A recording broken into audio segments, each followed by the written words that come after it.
we celebrate the man who waited decades to be a monarch, spare a thought for his grandson, 11-year-old Prince George.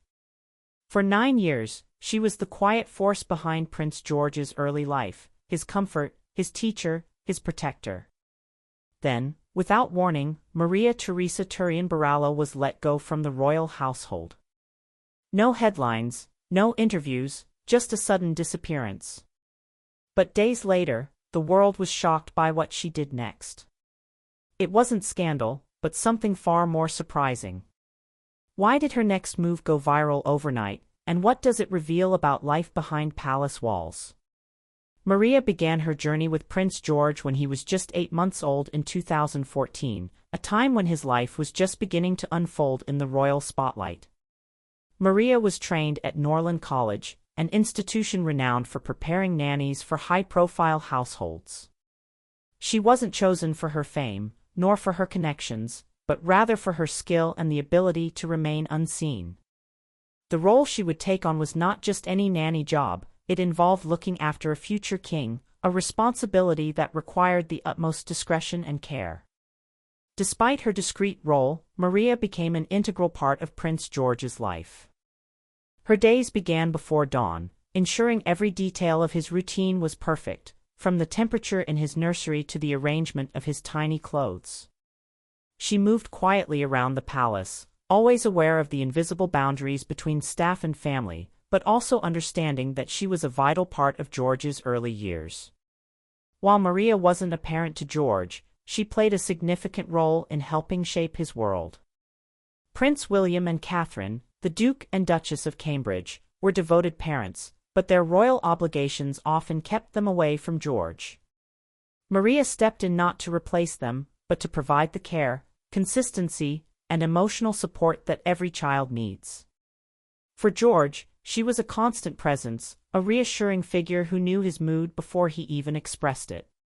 From a young age, George showed signs of being a reserved and thoughtful child. He didn't like sudden changes and craved routine.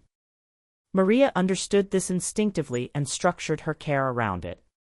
She didn't push him when he was upset or confused. Instead, she gave him the time and space he needed, knowing that gentle encouragement was all that was required. Maria's deep bond with George developed naturally over the years. She became familiar with the little things that made him smile, like his love for animal picture books and his first attempts at clapping along to the song, "If You're Happy and You Know It." But as much as Maria was there for George, she was always careful not to overstep. Her place was never meant to replace his parents, but to provide the support that allowed William and Catherine to fulfill their royal duties. One of the most touching moments came when George turned 2 and a palace photographer was invited to capture his birthday portrait. Maria, though out of sight, held up a soft toy and whispered words that only George understood, creating a light-hearted moment just before the official photo was taken. This was one of the many quiet moments that Maria cherished, a small act of care that shaped George's memories without ever making it to the public eye. George was a prince. Maria worked to make his life as normal as possible.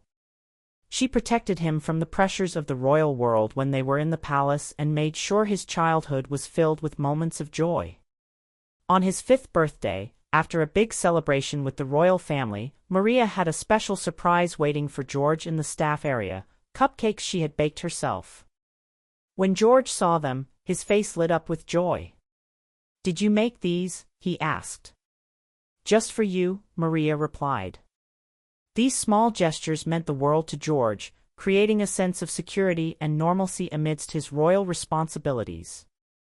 Of course, not every day was easy. Like all children, George had his difficult moments.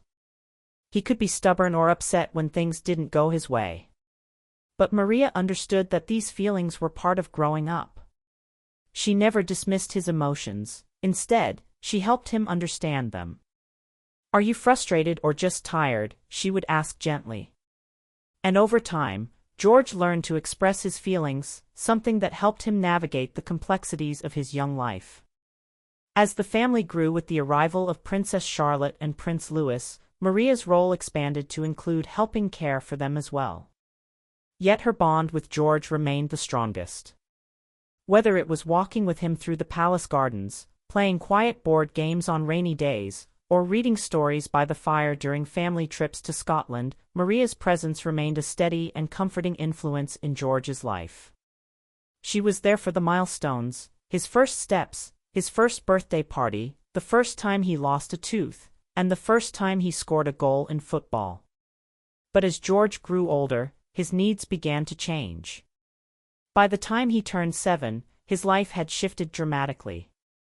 The nursery was no longer a place filled with baby toys, it had evolved to reflect the interests and curiosities of a growing child. George now had lessons, sports, and even public appearances to attend. Maria's role shifted as well. She still played an important part in his day-to-day routine, but she no longer had to carry him or feed him porridge. Now, her role was more about being a quiet observer, helping him with his school bag or offering a listening ear when he had something on his mind. At 8, George began to ask more mature questions, signaling his growing awareness of the world around him.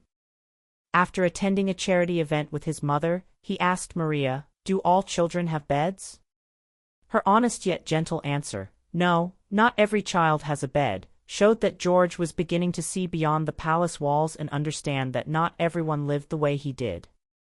Maria continued to be a steady presence, helping George with small tasks like cleaning the mud off his shoes after football or making sure he packed enough snacks for his school trips. However, as he entered his teen years, it became clear that George was maturing and would no longer need the constant support Maria had provided.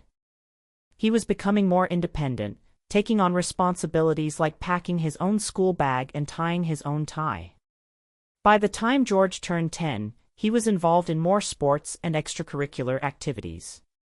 He had grown taller, more confident, and his thoughts and questions were becoming more serious. Maria, who had once planned every part of his day, now found herself working quietly in the background.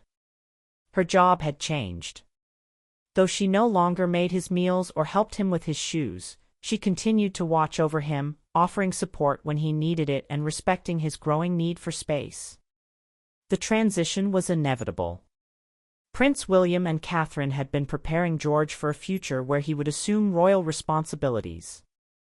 The royal family had expanded, and George was becoming more aware of his role in the public eye. He attended his first Wimbledon match and met important dignitaries. His life was no longer just about play and learning, it was about stepping into a larger world. And so, the day came when Maria was called into a private meeting with William and Catherine. In a quiet room, the couple expressed their gratitude for the years of care Maria had provided. They acknowledged her importance in shaping George's early life, but they explained that as George was now reaching a stage where he needed a different kind of support, it was time for Maria to step back. She understood, of course, but that didn't make the moment any easier. Maria had always known this day would come, but hearing it out loud made it feel final. George, too, knew that things were changing. When Maria went to see him, he told her softly, "I don't want things to change." But Maria, with her quiet wisdom, smiled and told him, "You're growing up, and it's time." That night, she packed her things, a few books, a framed drawing of George when he was 5, and a notebook filled with memories.